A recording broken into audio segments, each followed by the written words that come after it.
آپ مجھے یہی بتا دیں کہ پاکستان کو اس کا اکتوبر میں الیکشن کا کیا فائدہ ہے. مجھے یہ بتا دیں کہ اچھا -1 کر دیں عمران خان کو، اس سے پاکستان کا یہ فائدہ ہے، وہ بھی مجھے بتا دیں، میں -1 ہونے کے لیے تیار ہوں.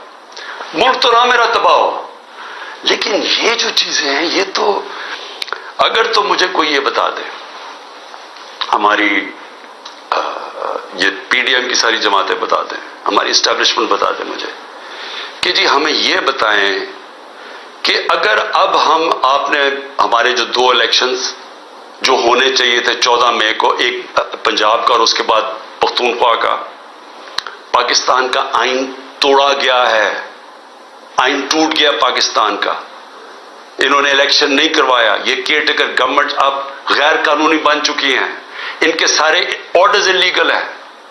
تو غیر آئینی تو ہو گیا کام. نظریہ ضرورت پہ تو چل رہا ہے پاکستان، اب آئین سے تو ہٹ چکا ہے.